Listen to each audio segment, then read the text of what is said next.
golfer and in the roof.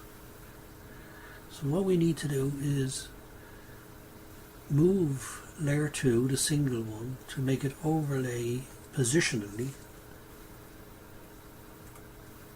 So I'm going to click on layer 2 and I'm going to invoke the move tool, which is this guy up on the top left, or the letter V. And now I'm going to, with my arrows on the keyboard, nudge it upwards so that I'm looking at the roof area, and nudge it a little bit to the left, and that looks about right there. So it's nudging it very incrementally up and over, or wherever, to the right, to the left, up and down as needs be. So I've got them more or less overlaying properly. I'm going to go back to layer 1 and set that opacity back up to 100%. Now you can't see the second one, the single image underneath, because there's no transparency on that top layer. I'm going to click on the hand tool just to take the selectors from around the side.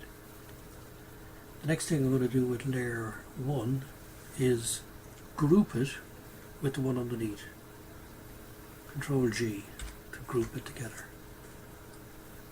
And on layer 1 I'm going to apply a layer mask, and in element 7 you get this under effects, photo effects and layer mask. I have this add-on here for layer mask, and I'm going to apply it. I'm applying it to the top layer.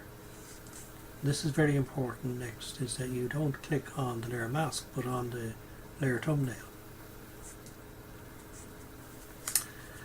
And now the real magic starts, because we invoke the paintbrush, B for brush, and we start painting away on this top layer, but make sure your mode up on the top is clear, 100% clear, painting on the top layer 1 to see what's underneath on layer 2, which, if you remember, did not have this long streak of a reed coming across the image. So here we go. As I paint, it's disappearing.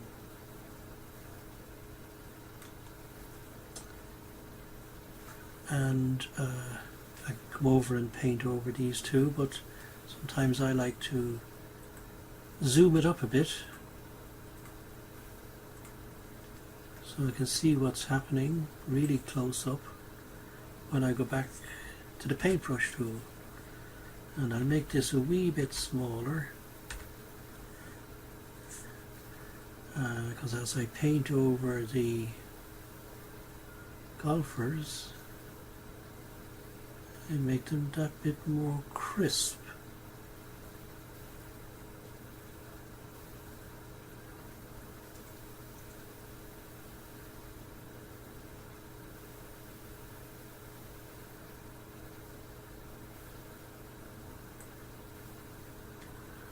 And I will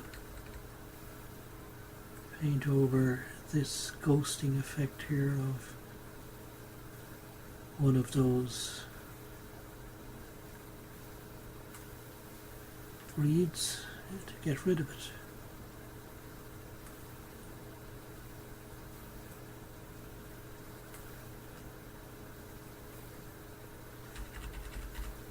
So let's make the paintbrush a bit bigger, and now we see, as we paint over, we're getting sharper, less shadowy effects, because it's taking the image of the reeds as they were in one of the shots, rather than the merged blending of 3 shots. And I'll generally do that for all the reeds that were blowing in the wind. It was quite a windy day.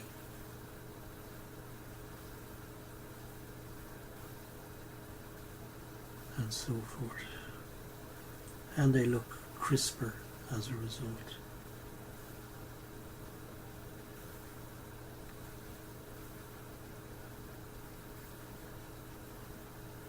So there's my painting effect.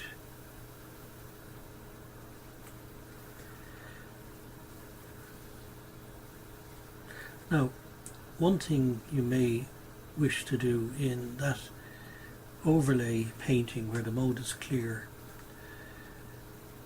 100% opacity can work sometimes, but it can reveal shadows, a lightness around that guy, and if you bring the opacity down before you apply the painting, it can get rid of that. So it lessens it there. I'm at 43% opacity. So 100 had a discernible halo around the guy. Take it down to about 40 and there's less.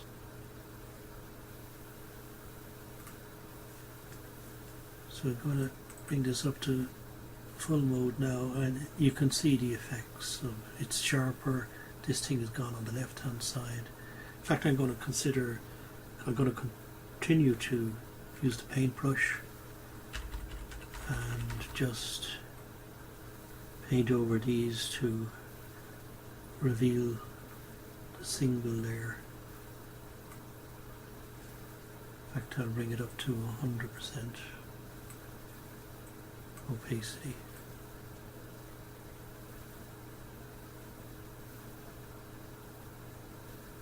So you can do parts of the brush painting at 100% opacity, and other parts around figures and that at a lower one, so you don't get that halo effect. So what we've got now is the best of all possible worlds. A tonal mapped image with ghosting reduced by this blending mechanism. To give you an idea of what the two would look like, the original, if I look at the history, the original was when we brought the image back from Topaz Adjust, and the merged image. That's what it looked like. And now this is what it looks like. It's a lot better. So finally I would flatten all these images, Control-Shift-E in Windows, and then I can do other stuff like get rid of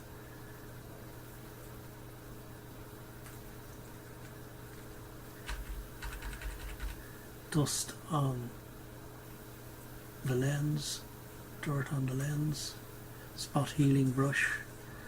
You can also use the cropping, or another thing I often use is to correct camera distortion, which in Elements will allow you to kind of change the vertical perspective on things to they're leaning back or leaning forward.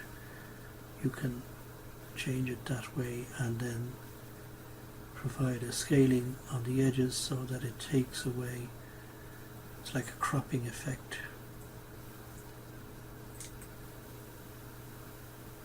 And that's how your finished photo begins to look.